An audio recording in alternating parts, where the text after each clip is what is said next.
Network Entertainment.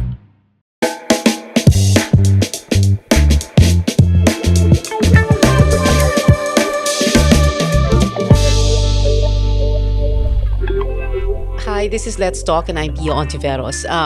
I'm going to start out by saying that this is a totally impromptu, improvised episode kasi nakaupo ako dito sa studio. I was about to leave and then may dumaan dito at siya yung guest ko ngayon, si Stanley Chi, Hello, who Miss also Pia. hosts a podcast. Huwag mo naman ako i-miss. Ayan, Pia na lang. ayan. Pareho naman tayong podcast host. So, it's so funny kanina, di ba? When you stopped by, and then you started talking to me. And then for a while, I thought you were Chinky Tan. Di ba? Iniisip ko nga Kasi- kaya akala Kasi nyo... na-interview ano ko na si Chinky Tan Mm-mm. before, di ba? Oo. Oh. Ayun nga eh. Okay nga eh. If you post our picture, you can tag Oo. Chinky, okay lang sa kanya. Yeah, Tanggap okay. na niya. Oo. At least, mas lalo pa siyang sumisikat dahil Yeah, sa'yo. oo. Parang ganon. Okay. And then you told me, oh, I'm Stanley Chi, gumanon ka. And then, oh, hi, ganon lang ako. And then you said, alam mo, nag-guest na ako sa'yo dati sa Shop Talk. And then, you'll have to forgive me ha, kasi minsan ulyanin na ako. Talagang hindi ko maalala. Hindi sa dami naman because it's Yeah. Monday to Friday, di Oh, ba? hindi, tsaka menopause. Sorry. Sorry. Hindi kasama sa topic yon. But, okay. So, nag-guest ka before Shop Talk. That was, 20... That Okay, was- Shop Talk is it was my old show on ANC 2006 to 2010. So, it's a light business feature talk show. So, you guested there for... Stand-up comedy. But back Stand-up then, comedy. stand-up comedy wasn't that popular pa. Yeah. Parang Very new. Very new. Oo. Parang akala nila, pag stand-up comedy, kakanta kami. Yeah. Or oo. manlalait ng audience. Oo, or ganyan. parang slapstick, no? Ganon. But, stand-up comedy is... Stand-up comedy is observations from everyday life, 'di ba? You find humor naman in everyday life. Yeah. When you watch TV nga, you watch the news, makikita mo na yung mga funny na nangyari doon, 'di ba? Yeah, oo, Yeah. oo. So you guested there and then I asked you nga, sino yung kasama mo? Oh, yeah. Tapos Yun. Yeah. I guested with may mga magicians kaming kasabay. Boyoyong. No, not boyoyong. Not boyoyong, Not okay. boyoyong. Mga Okay. Clowns pala yon, sorry. Oo, Oo. mentalist, and then Oo. I guested with two yeah. other comedians. Oh, I remember that. Yeah, Yeah. that was a long time ago. Mm-mm. So mga 2006, 2007 yata. Oo, oo, oo. And then, I kept all my files kasi. So, lahat ng episode briefs for each episode for Shop Talk and Strictly Politics, my other shows, nasa bahay. So, mamaya, pag uwi ko, hanapin ko yon. And I'm sure you're there. And then, I'll send a picture of the, I even remember your production people behind the scenes, si Ai Makaraig. Oh, Nasa yeah. Rappler, di ba? Yeah, oo, oo. Oh, tsaka yung isa nakalimutan ko na yung name. Pero dalawa sila eh. The executive producer at the time was Martha or Tata Vinzons. Oh. Tapos marami sila. Sina Corina Tulio, yung mga ganon. I'm sure natutuwa sila. Wait, okay. Now, I was saying na nga, so kaya tayo nagkita dito kasi magte-taping ka rin ng podcast. Yes, may no? recording din kami. Yeah. And then wala rin kaming guest. Diyos ko, yan na So, inamin na. Wala rin kaming guest. Yeah. So, sabi ni Miss Pia, wala rin silang guest. Sabi ko, Oo. mag-trade na lang kaya kayo. Oo, parang exchange. Mag-guest ako sa deal. inyo, mag-guest din kayo sa amin. Yun. Exchange deal. Buti na lang. Okay. So, your podcast is Underpaid. Underpaid. Okay. Yeah. And what do you talk about there? We talk about work-related topics in a light manner na parang nagkukwentuhan lang tayo sa pantry. Yun. Because most employees, una-una, Yeah. nagchichismisan naman talaga sila sa pantry. Yes. Pag Oo. kumakain, Yeah. di ba? They talk about work. Yeah. Sometimes, yung mga newbies, yung mga OJT, they ask advice sa mga mas Yeah. senior na managers. Di ba? Yeah. Oo. Tsaka kaya underpaid. Kasi lahat ng empleyado, kahit boss ka pa, kahit manager ka, inisip mo underpaid ka. You always want more, Yeah. more na salary or yung Oo. compensation or yung mga benefits, di ba? Oo. So, yun. So, matagal na yung podcast na to dito sa Yes. TPN. Kami yung mga kinuha from the other network. Okay. Yung nagsimula ang TPN, magkakasama na kami rito. Yeah. Tapos ang kasama mo doon is Sa sa podcast, sa Underpaid. sa Underpaid, I'm with Zar de los Reyes. Mm. She's a recruiting manager Okay. for Upwork. Okay. And then, it was fascinating kasi nung nagkikwentuhan tayo kanina, ang dami mo palang ginagawa. And then I was thinking, my God, it can really fill a whole episode. So let's start with mamaya na yung about being Chinese. Mm. So babalikan natin si Chinkitan at yung being Yeah, Chinese, oo. no? So marami ka pang ibang ginagawa, di Yes, ba? yes. So like you told me, you wrote what you call humor books. Yeah, I've written 12 humor books. Mhm. Uso kasi dati yun yung mga humor books. But I used to be a cartoonist for Manila Bulletin. Okay. My comic strips is daily yun. The topics are yung mga Chinoy humor. Okay. Ano yung title? Chopsticks. Chopsticks. Kailangan on brand Yeah, oo. Galing ako advertising, so dapat talaga. Yeah. Alam mo kung sino yung target market, sino yung magbabasa. Okay. Ganyan. And chopsticks, so syempre, like you said, Chinoy. Chinoy humor yan. Oo. And then, naman nakarelate, mga Chinoy na bata. I have readers na nagtatrabaho na, they would approach me, sabihin nila, I used to read your comic strips, but hindi ka na nagdo-drawing.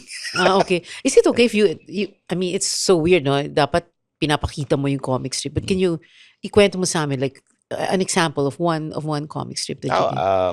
Yung mga bida ron, parang may sopawan sila. And then, doon nangyayari yung mga situational humor na pang Chinoy. Oo. Na may bata na character, may lolo na character. Typical Chinese family. Ganon. Okay. So, humor books, and then you said one of them was adapted into a movie, Yes, right? 2 years ago. Yeah. Men are from QC, women are from Alabang. Yun. Yeah. Ang difference ng lalaki at babae. Uh-huh. Kasi I used to be a columnist for FHM. Dati, nung may FHM pa. Sa mga nakakaalala ng FHM. Yeah, we remember. That's like 10, 15 years ago. Yeah, yung mga dapat nag-asawa na kayo. Sana nag-asawa na. Sana, in spite of what no? they read from you. I used to write yung mga love advice na humorous. Okay. Ganyan. Like what? What kind of love advice would you give in FHM? Ito, humor lang Humor lang. Don't take it seriously, guys. Kasi sa bagay, stand-up comedian ka naman eh. Sige, dati kasi wala namang cancel culture eh. Yes. Wala namang ganun dati. Oo. So, pag may liligawan yung isang lalaki na girl, tingnan niya yung itsura ng nanay.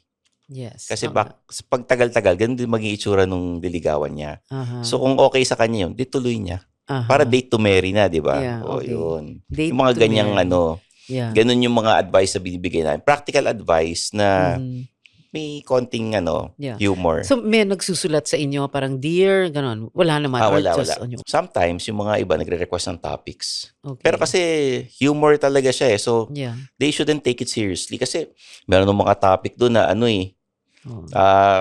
guys, disclaimer ha. Disclaimer ka. Paano ko magyaya sa motel na hindi ka nagmumukhang manyak? Oh my Ganon. God. Ganon. So, ano yung sagot mo? Ay, hindi. May mga steps yan. May steps? May mga steps yun eh. Like what are the steps? Syempre, kailangan wag mong sasabihin kagad na pupunta kayo sa motel. Okay. Tatanong mo muna kung anong plano niya. Kung gusto niya mag-coffee, mag-ganyan. Kung sobrang late na, tatanong mo na kung anong plano niya.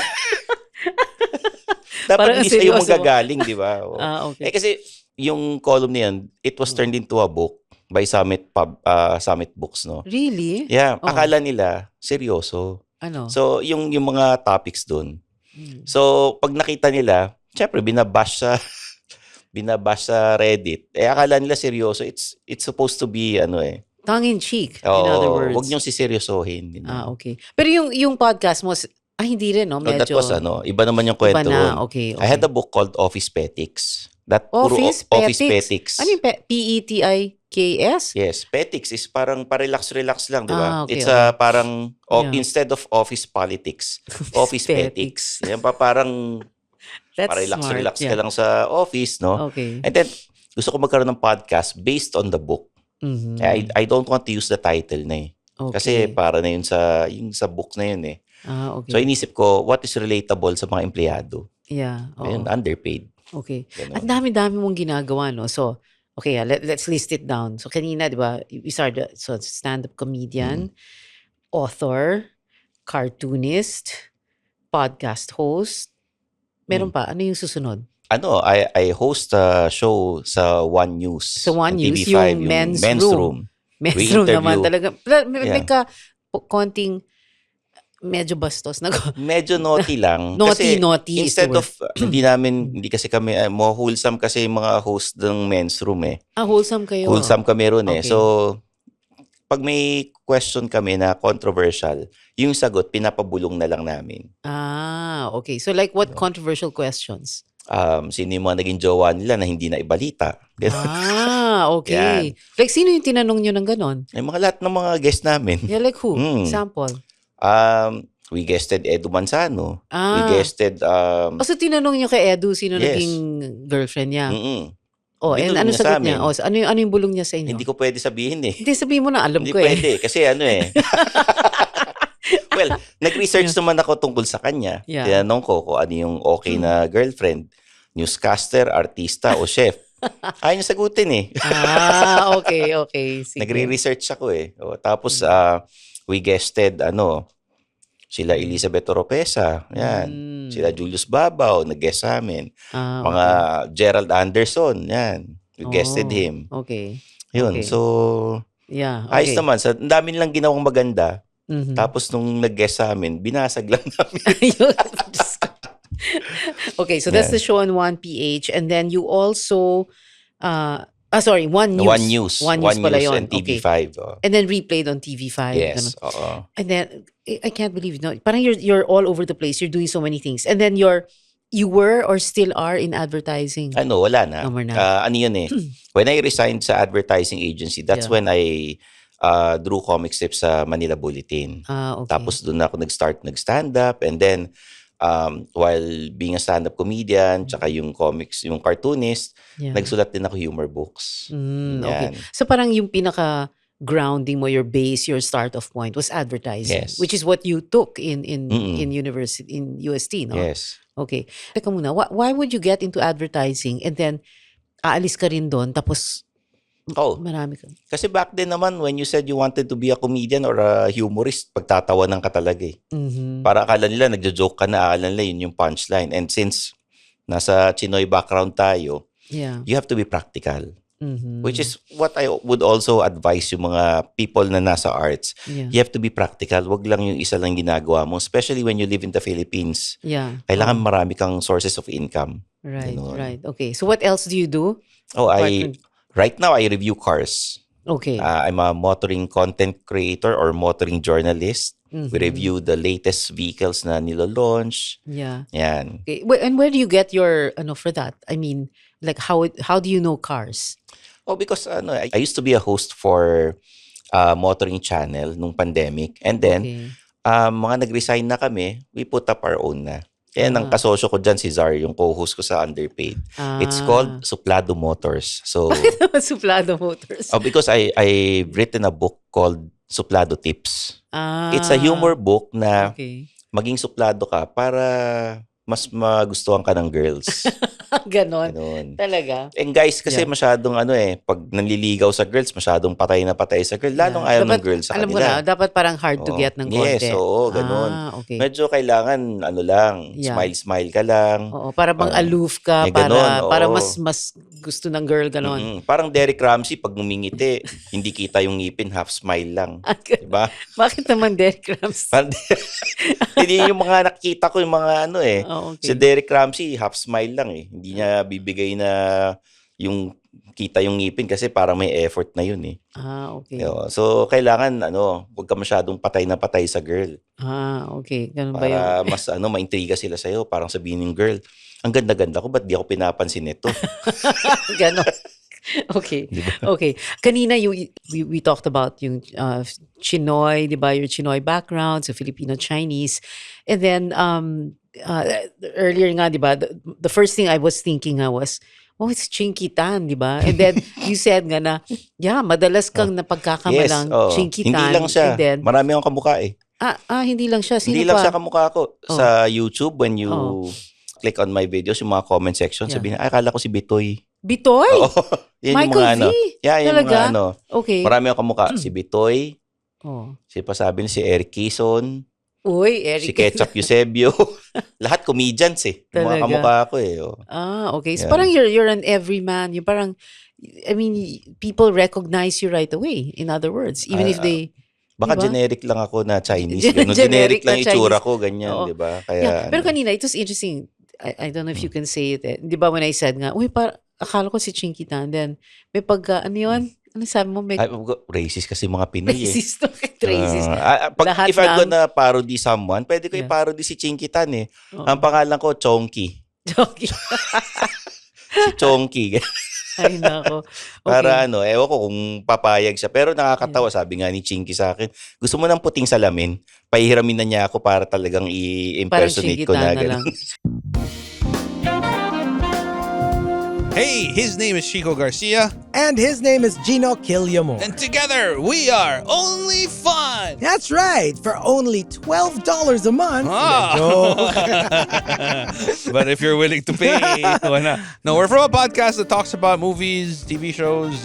Basically, we do reviews of K-dramas, whatever is on streaming, whatever is on cinemas. We also get to occasionally interview celebrities, actors, directors, and of course, infused with our own witty brand of humor and slice of life. Wow.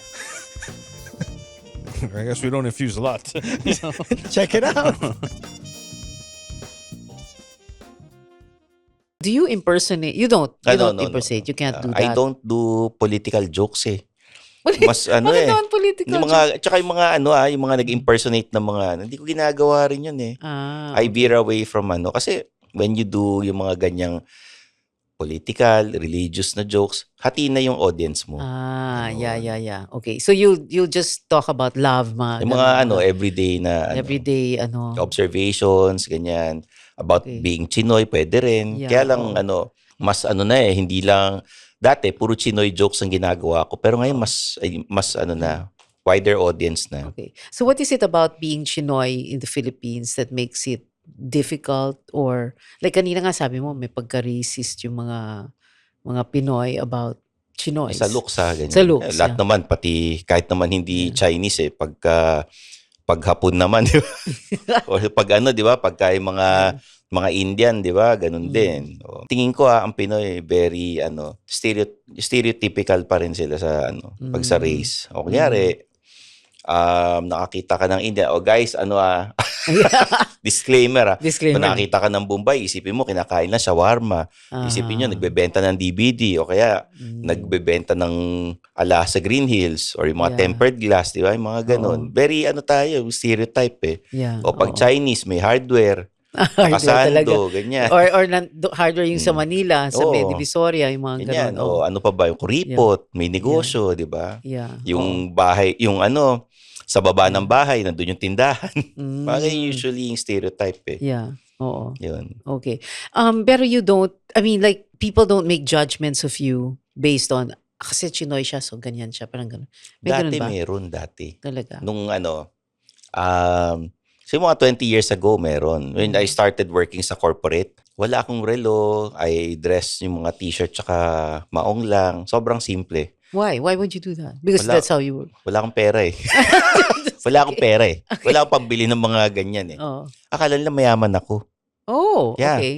Nagko-commute ako. Akala nila mayaman ako. Ano lang daw ako, low profile kasi takot daw ako makidnap. Okay. Yeah, at that Diba time. yung dati, Yeah, yung mga Chinoy. uso kidnapan, di ba? Oo. Tsaka, I was telling nga, mahirap makapasok ang Chinoy sa media. Yung Because? wala kang connection. Oh, Hindi daw nila, parang, di ba, may mga artista na yeah. Chinoy, pero nagpapalit na apelido para mas ma-accept Yeah, ng like who? Pinoy audience. Oh. Si Heart Evangelista, di ba? Ong Pao ko. Si Dennis Trillo. Yeah. Oh. Nagulat ako doon. His real name is? Dennis something Ho. Ho. Oh. Okay. Ay, ang bantot naman ng pangalan niya pag Dennis Ho ginamit niya, di ba? Ikaw talaga.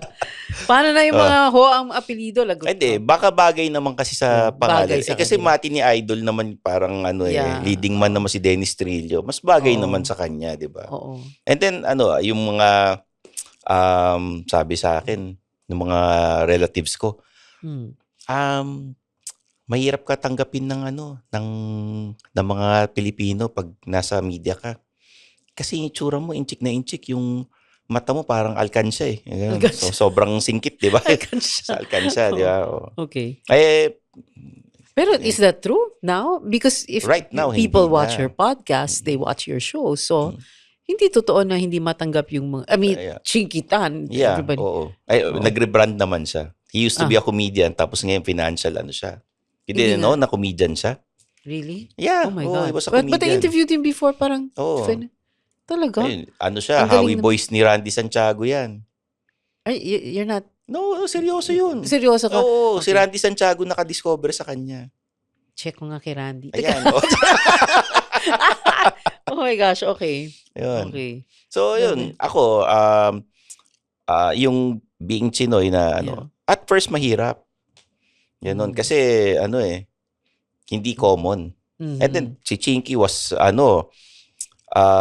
in show business during a time na talagang mahirap makapasok. Okay. Kaya nga mga roles niya, puro stereotype na Yeah. either Hapon, Chinese. Di ba? Hapon siya.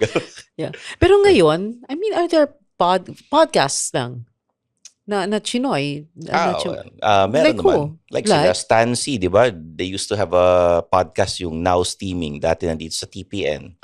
Okay. They talk about mga everyday Chinoy life. Si Yeah. Ansi C has a podcast called Muni Muni with Ansi C. Yan. Sikat na sikat sila ngayon, di ba? Okay. So, nakakatuwa kasi right Yeah. now, tanggap na kahit Yeah. papaano. Oo. But 'di ba, I mean, the Chinese in the Philippines very very very parang it's common. It's like very widely accepted, 'di ba? Na-accept nung mga old school na pag Chinese dapat magnenegosyo. Okay. Ganon. Or you Yeah. be a doctor. Yeah. Yung may title. Oo. Doctor, attorney, architect, na ganyan. Parang honorary cousin, parang ganon. Steve Ontiveros. You know him, di ba? PSC, ganon. Sports guy. His father ba niya? Or siya mismo?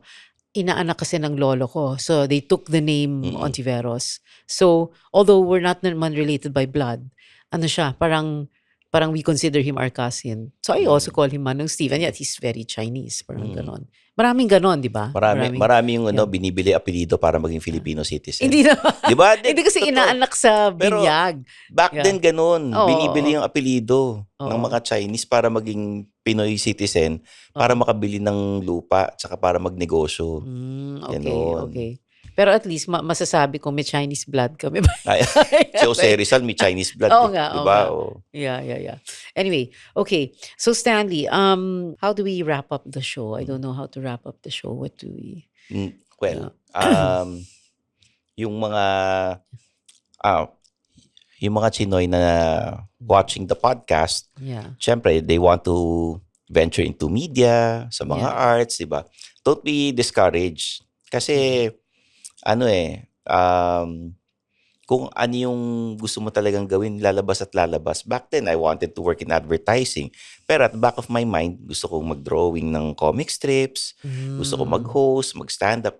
Give it a try. Wala namang mawawala sa inyo. As long as you have a backup plan. Kasi, pagka wala kang backup plan, syempre talagang the people, yung mga relatives, mga people around you, yung mga nagdi-discourage sa'yo, parang pinrove mo sila na tama, di ba? At least, have a backup plan. Don't put all your eggs in one basket. Yeah, oo. Ganon. Oo. Parang kang trailblazer, no?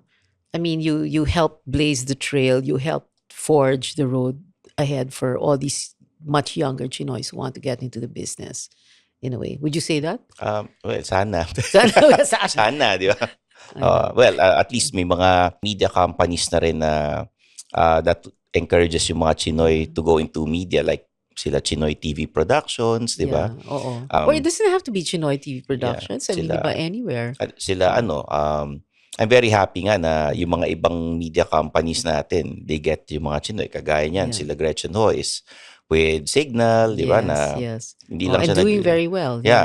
Maraming Chinese sila, Nikki de Guzman is Chinese. Oh yeah, that's diba? right. Wait, how is she Chinese kung de Guzman? Her mother or something? Baka binili apelido. Grabe ka, ikaw talaga huwag kang ganyan. Baka sabihin ni Nikki. Hindi kasi, mamaya. di ba, back then, di ba, hindi pa naman computerized dati. Binili yung apelido. I have a classmate na binili niya yung apelido, yung mama niya, or yung parang lola, binili apelido para maging Filipino citizen sila. Okay. Parang may isang namatay, binili ni apelido, yung apelido para Filipino citizen sila. Hindi naman Go, hindi G, hindi, Go, hindi. Gio. Chua. Chua. Sa lahat ng apelyido, pues. Ay, nako. Oo. Okay. And then, one more thought, no? And kanina I was telling you this when we were first, nung nagkikwentuhan pa tayo before we started taping. Sabi ko, there was an episode I did before with sina Jodinan, isa designer, Kate Alvarez, and Paula Del Monte. And then, they were so fascinating kasi very artistic. Parang ikaw, ang daming ginagawa. Iba-iba. Tapos ang ginawa kong title ng episode, The Multi-Hyphenate. Di ba? Kasi, I mean, okay, ganito So, Stanley Chi, podcast host, author, TV show host, advertiser, even if not now, cartoon, and ang dami. Di ba? And then now, motoring media. Motoring media. Ang dami mong ginagawa. Para kang nga multi-hyphenate din. Sabi nila slasher daw. Slasher. Pero pwede rin jester of all trades. Kasi lahat yun, nagjo-joke ako palagi. There's one, ang common denominator palagi sa ginagawa ko. Palaging humor. Yes. Kasamang humor. Yeah, parang there's a common denominator or a common thread, one thread that sews everything together. Yon, humor. Okay. And then, I was thinking, for you, and it's not just about success, it's parang you seem to be very happy with what you're doing. Yung marami kang ginagawa, iba-ibang avenues for expression, for your creativity. You're happy with that, right? Yeah, That's happy, so important, di ba? Yeah. Yun yung importante. Kaysa yung pera, pwede nyong kitain yan sa ibang bagay. Yeah. Pero yung yung masaya ka sa ginagawa niya, parang hindi ka nagtatrabaho, di ba? Oo. Yeah, it feels like you're not, parang, yung parang, it doesn't feel like work. Yeah. Di ba? That's the best kind. Yun yung pinaka-okay. Kasi when you're stuck in a 9-to-5 job, tapos ang passion mo pala is to do something else, tapos hindi mo pa ginagawa, iisipin mo, what if ginawa ko yan? Paano yan kung matanda ka na, sobrang nasa retirement age ka na? Tsaka pag gagawin yun, baka mahina ka na. At least you do something para matupad yung gusto mong gawin talaga. Yung passion ninyo. Yeah. Okay. Yun. So, Stanley Chi. I will never ever call you Chinky Tan again. Because I can tell the difference now. Up close and personal. Stanley, thank you very much for guesting. Thank you, on the show Ma'am ng Pia. Biglaan. Yeah. Wag mo naman akong imam. Thank you, Pia. Sana mag-guest ka rin sa amin. Hindi lang sa underpaid, pati sa men's room. Sa men's room. Nako, natatakot ako bigla. Para I saw a video na hindi ko alam kung ikaw yun or yung sister mo. Parang ini-interview kayo. Parang naging jowa mo dati or ano. Sino? Siya yata eh. Sino naging May jowa? nag-i-interview sa inyo. Talaga? Tapos parang ex yata nung sister mo. Or feeling ko siya yung ini-interview eh. Hanapin ko naging yun. ex? Hindi. Hanapin ko yun. Talaga? Oo. Sa Pero TikTok. you can tell naman the difference between me and my sister. Ay, naman. Meron siyang meron siyang show. Wala na yun. Nakita ko nga yung ginagano niya yung sa commercial. Tagal na yun, wala na yun. She got rid of it. Hindi daw buti. maganda sa kanya. Mabuti, di ba? From a marketing From a marketing, di ba? Parang, perspective, yung pag-advertiser, parang hindi yata yun? bagay. Oo. Parang yun? Parang swatting of life. Hindi ko nga alam sino nga yung nag-ano sa kanya yung branding mali eh. Hindi kasi mahilig, alampay yung tawag, mahilig kasi siya before sa alampay. So, for some reason, they used it. But it doesn't really work that way, di ba? But anyway, you can tell the difference between her and me. Naman. I'm younger. Pero I saw your, yung nasa student canteen. Siya yun. Siya yun. Oo, siya yun. Okay. Oo, yung Sound of Music. Yeah. Yeah. Siya yung kumakanta. Nakita ko yung ni-interview sila ni Eddie Ilarde. Yeah. Anyway, sumobrang haba na naman. Lumalabas yung edad natin. Oo. Nag-thank you na ako. Anyway, again, thank you, Stanley Chi. Thank you, Not Pia. Chinky Tan. Thank you, Pia, not Teresa. Yes. Pia, And I'm younger. I have to keep saying them. Thank you. Siya sobrang stress siya eh. Oo, Do you ask her, kumusta na kayo dyan sa Senate? Bakit kailangan bang kamustahin? Hindi mo sila, may Pia doon na, matampuin. Paano ba to? When we don't always, we can't naman talk every day. Tapos minsan, I also don't want to bother her too much. Minsan nag-thank you na ako, no? Pero nagkikwentuhan pa tayo. But anyway, minsan nagpo-forward ako ng mga, ang dami kasing request, mga kung ano, no, so forward. And then I try not to take up too much of her time kasi I know she's like jumping from, But do you event ask to her yung mga event. chismis sa Senate? Yeah, sometimes, Kasi, oo. I Coming mean, from the, ano, yeah. I mean, kasi from- syempre journalist ho, di ba? She's one of my sources. Mm. Ganon. So, buti na lang kapatid ko para, Ay, tatanong mo, alam mo kung saan nakatago si Bato? ayan, hindi niya alam Hindi yun. niya alam yun. Syempre, hindi sasabihin sa kanya. Ah. Di ba? Kahit magmista yung husband niya at si Bato, magmista. Anyway, nako, nag-thank you na ako. Ayan. Ay, Yeah. tanong ko, kumusta na si Robin tsaka si, Kiko? Parang ano, okay na ata sila. I Okay na think. sila. Hindi, feeling think. ko noon pa sila magkaaway eh. Yeah. Kasi they're fighting. Si Sharon ang dahilan yan eh. Ay, that's right. Talaga naman. Si Sharon yung Oo, dahilan oo, yan. oo. Oo. Hindi yung dahil na Hindi yung dahil na-interrupt siya. nataasan ng ano. Oo, ano hindi. eh. Oo. Si Sharon yan. Yeah. Pero, di ba, anong masama? Never mind. Okay. Thank you again, Stanley. Thank you, Pia. I'll see you in the other studio. Yeah, in the other studio. Magchichismisan pa kami. Oo, hindi pa tapos. Salamat. And thank you.